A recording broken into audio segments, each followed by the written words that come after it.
You are standing in a city that believes the night is a shield.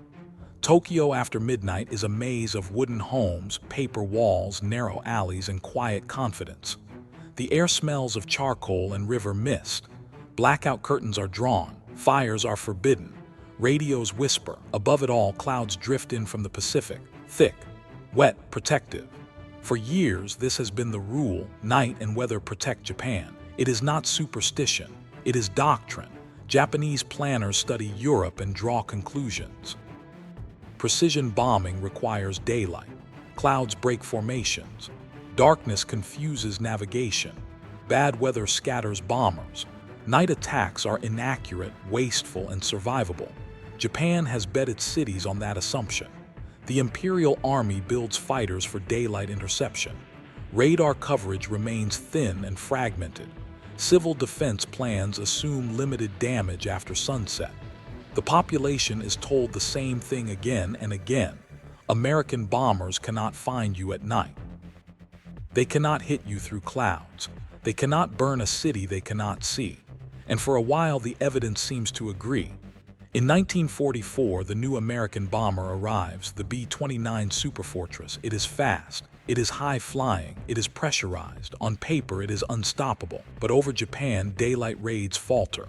Jet stream winds tear formations apart. Bombs miss by miles. Weather smothers targets. Losses mount. Results disappoint. The rule holds. Night equals safety. Clouds equal mercy. But in 1945, one commander decides that the rule itself is the problem. And once he acts, cities will burn before dawn. You are Curtis Emerson LeMay, 40 years old, square jaw, steel eyes, a voice that never rises and never wavers. You do not believe in excuses. You grew up poor in Ohio, learned engineering, and flew bombers when bombing was still guesswork. Over Europe, you became known for one thing: results. When formations scattered, you tightened them. When losses rose, you adjusted tactics. When crews complained, you listened, and then you ordered them back into the air. Now in January 1945, you command the XXI Bomber Command in the Marianas, Saipan, Tinian, Guam. Hundreds of B-29s, tens of thousands of men. The most expensive weapons system in history, and the results are not good enough. Washington wants precision. Factories, aircraft plants, ball-bearing works. The problem is Japan itself. Industry is not concentrated in massive complexes. It is dispersed. Cottage factories sit beside homes. Production hides inside cities. You study the after-action reports. Bombs drift. Targets vanish under cloud. Crews return frustrated. Fuel burns. Engines fail. Men die. And Japan absorbs the punishment and keeps fighting. So you challenge the rule everyone else accepts. You ask a different question. What if night is not protection, but vulnerability? What if clouds do not hide cities, but trap heat? What if accuracy does not require sight? You look at the data others dismiss. Radar bombing accuracy improves. Pathfinders can mark targets without visual contact. Incendiaries, light, numerous, relentless, behave differently than high explosives. And Japanese cities are built of wood, paper, and bamboo, packed tighter than any European capital. You decide to stop trying to break Japan the way Europe was broken. You will break it the way it is built. The risk is enormous. Flying lower exposes bombers to flak. Night operations increase collision risk. Removing defensive guns to save weight will horrify traditionalists. Incendiary raids on cities cross a moral and strategic line many are unwilling to touch. You accept all of it because you are not trying to prove a theory. You are trying to end a war. In early March 1945, you issue orders that overturn everything crews have been taught. Bombers will fly at night. Altitude drops to as low as 5,000 feet. Gun turrets are stripped out.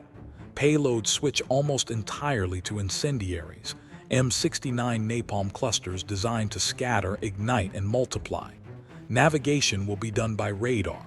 The enemy's rule, night and weather protect us, will be tested in fire. The target is Tokyo. You are on Tinian as the briefing ends. Crews listen in stunned silence. This is not how strategic bombing is supposed to work. This is not precision. This is not daylight, but you do not debate. You end the briefing with numbers, not rhetoric, routes, altitudes, timing, bomb loads, winds. You tell them exactly how long they will be over the target. You tell them exactly how to find it without seeing it. You tell them this will work. On the night of March 9, 1945, more than 300 B-29s begin to roll down Pacific runways. Engines thunder into darkness. One by one, the bombers lift and turn north. The clouds ahead are thick. Tokyo is asleep, and the rule is about to die. You cross the Japanese coast just after midnight. Below you, the sea is black and flat. Above you, the sky is layered with cloud. This is exactly the weather Japan trusts, exactly the night their doctrine promises safety. Your B-29 is flying lower than any superfortress was designed to fly in combat, 5,000 feet, sometimes less. You feel turbulence through the airframe. You smell fuel. The engines drone at a pitch that tells you there is no margin left. There are no tight formations anymore. This is deliberate. Instead of massed boxes, bombers stream in individually, spread across hundreds of miles. Japanese radar sees fragments. Fighter controllers see ghosts. Interceptors scramble too late or in the wrong direction. At 00:49, the first Pathfinder aircraft reaches Tokyo. Radar operators aboard the lead B-29 lock onto the city using ground mapping scope returns. The distinctive bend of the Sumida River, the dense reflectivity of packed neighborhoods. No lights are visible, no landmarks, but the radar picture is unmistakable. The bombardier releases. Incendiaries fall. Not a single bomb, hundreds. Clusters burst open at 2,000 feet. M69 bomblets scatter, each trailing a ribbon, each igniting on impact. Roof tiles crack. Tatami mats flash. Paper walls vanish in seconds.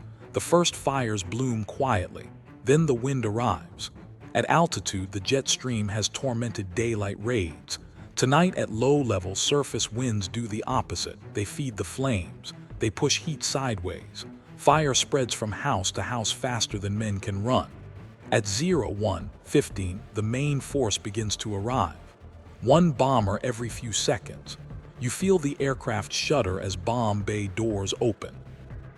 You hear the release clunks, mechanical, calm, unstoppable. The load is gone in under a minute. Your aircraft climbs slightly lighter now, turning away as another B-29 slides into position behind you. Below, Tokyo changes shape. Individual fires merge. Streets become corridors of flame. Oxygen rushes inward, pulling air, pulling people, pulling debris. The temperature rises past 800 degrees Celsius in places.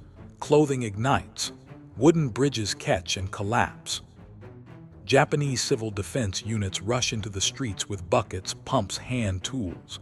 They are trained for isolated blazes, not walls of fire. Hoses melt, pumps fail, orders dissolve into shouting. At 02:00, the firestorm forms. This is not metaphor, it is physics. Heat columns rise thousands of feet, sucking air from every direction.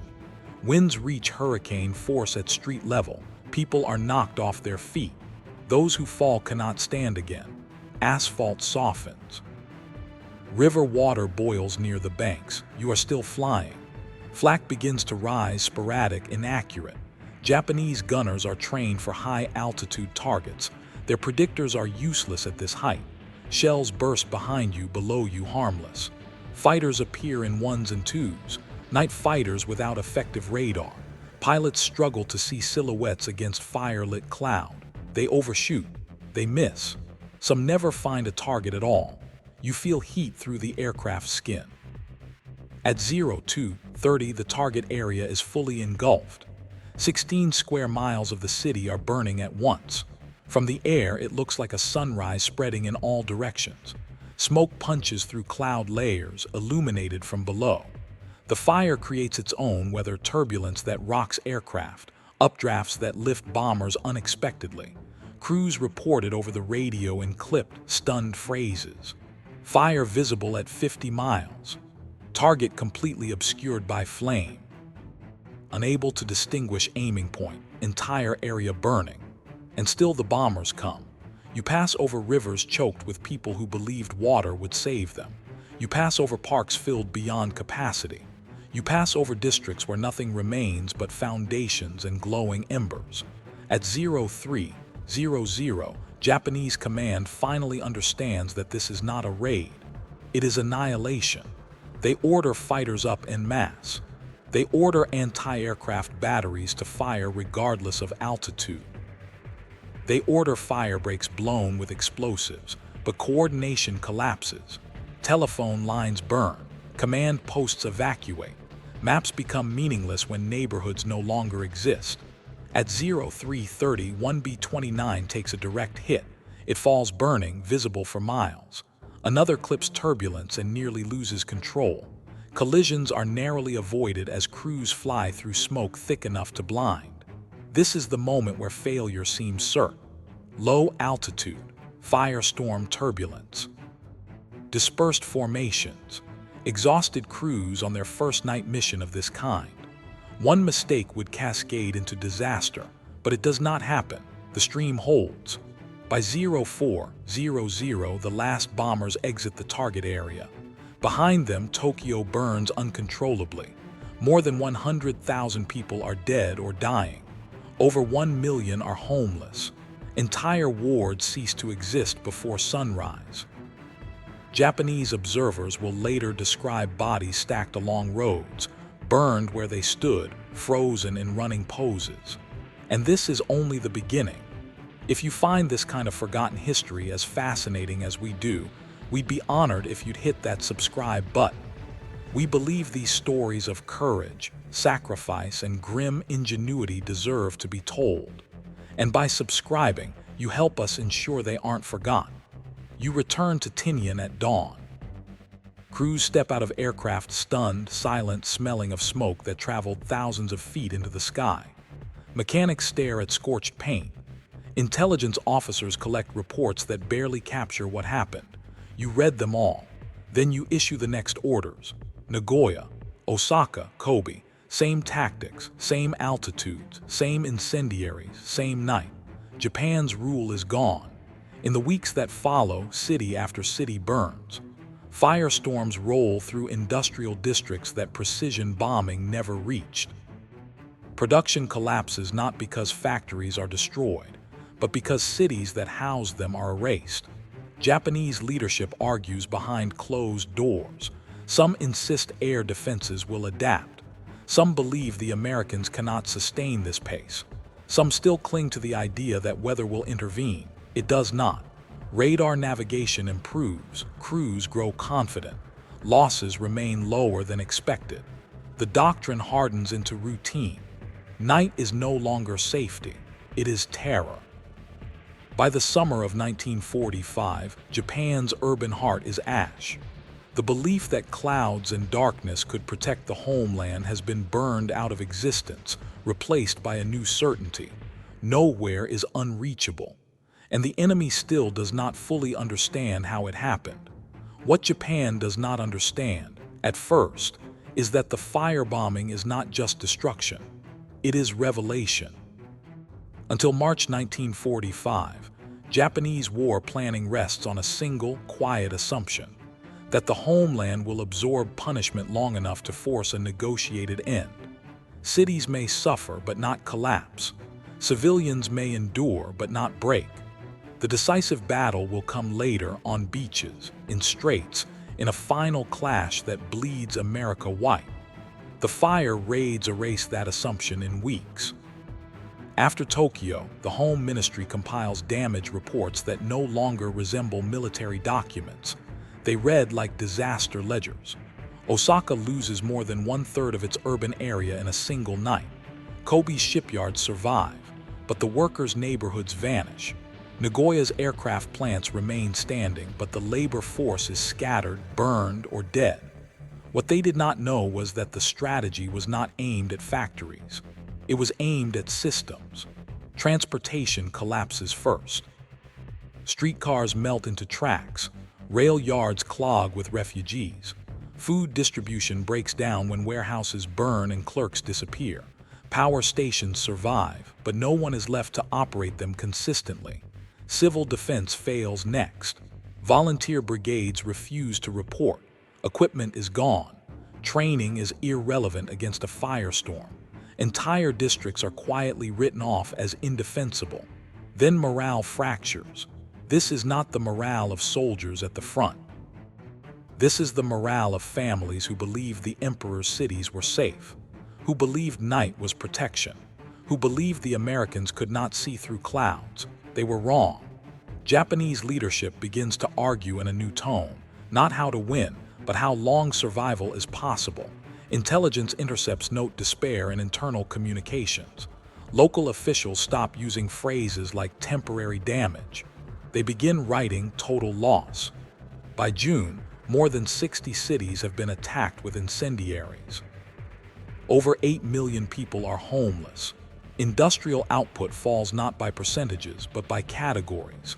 Entire product lines simply disappear, and the air defenses never adapt. Radar coverage remains insufficient. Night fighters lack coordination. Fuel shortages ground aircraft before they ever intercept.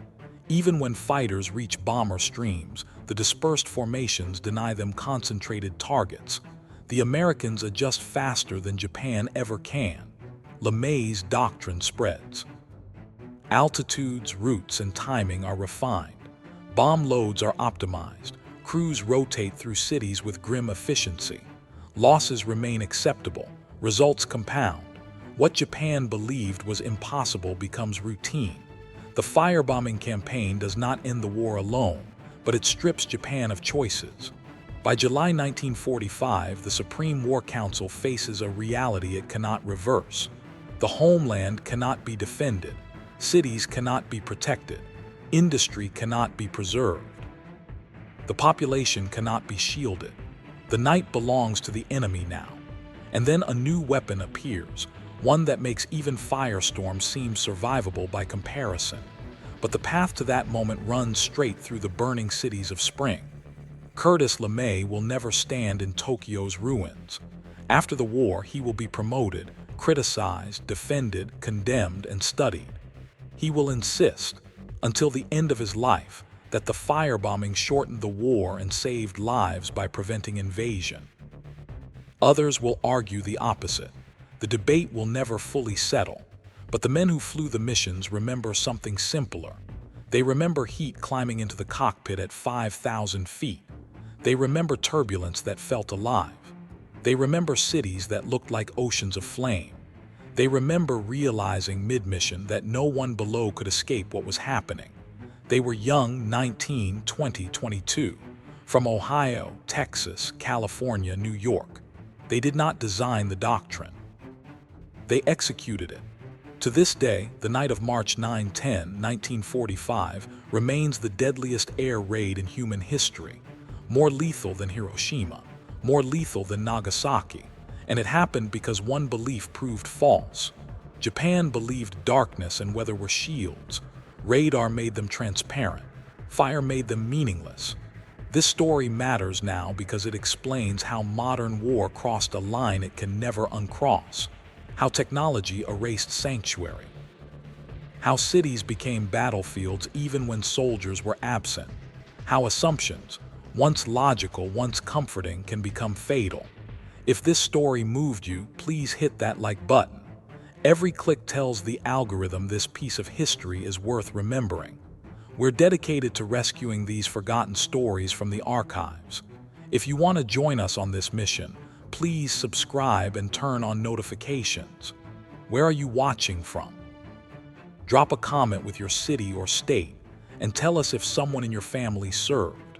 Thank you for ensuring that Curtis LeMay and the thousands of airmen of the XXI Bomber Command do not disappear into silence. They deserve to be remembered. You are left with the aftermath, not the flames themselves, but the silence that follows them. In the months after Japan's surrender, American survey teams walk through cities that no longer resemble cities. They mark maps where neighborhoods once stood. They interview survivors who describe winds that dragged people into walls of fire, rivers clogged with bodies, nights so bright they erased the stars. They struggle to put it into language that sounds military instead of apocalyptic. Curtis LeMay reads those reports too. He does not flinch. He never claimed the firebombing was humane. He claimed it was decisive. He later says with brutal clarity that had the war been lost, he would have been tried as a war criminal. He understands the line he crossed. He simply believes the alternative would have been worse. An invasion of Japan, Operation Downfall, was projected to cost hundreds of thousands of Allied casualties and millions of Japanese dead. Cities would not have burned in nights. They would have been pulverized over months. Civilian death would not have been concentrated. It would have been endless. This is the moral weight that never leaves the story. Not victory versus defeat, but death versus death. The airmen return home carrying memories no parade can absorb. Some talk, many do not. Some spend decades convincing themselves it was necessary. Others never stop questioning it. Night flying, heat, and fire follow them into dreams. The Japanese survivors rebuild on ashes. Tokyo rises again, concrete replacing wood, steel replacing paper. Fire breaks widen streets. Building codes change. The city remembers the lesson even when it no longer speaks of it. Modern Japan does not forget March 1945. It lives around it. Strategically, the implications reshape warfare forever. No major power will again assume its cities are safe because of darkness or weather. Radar-guided bombing becomes standard. Civil defense planning changes worldwide. The idea of a rear area erodes until it barely exists. What began as a tactical solution becomes a permanent condition of modern war. And yet, the story is often told incompletely. People remember the atomic bombs. They remember mushroom clouds in singular moments. Fewer remember the weeks before, when dozens of cities were erased without nuclear weapons, when fire alone accomplished what precision could not. Fewer still remember how fragile the enemy's confidence really was. Japan did not fall because it was weak. It fell because one assumption failed. The assumption that night protects you. The assumption that clouds hide you. The assumption that technology has limits you can rely on. Curtis LeMay understood something uncomfortable, that warfare does not reward what feels fair, only what works. Radar did not care about honor. Incendiaries did not care about courage. Fire did not care about belief. They only cared about physics. You can draw a straight line from those nights over Tokyo to every modern discussion about strategic bombing, civilian vulnerability, and technological escalation. The questions we still ask about proportionality, necessity, and morality are all echoes of that spring. Because once the rule was broken, it could never be restored. No nation since has truly believed its cities are untouchable. Not at night, not in storms, not ever. If this story moved you, please hit that like button. Every click tells the algorithm this piece of history is worth remembering. We are dedicated to rescuing these forgotten stories from the archives. If you want to join us in preserving them, please subscribe and turn on notifications.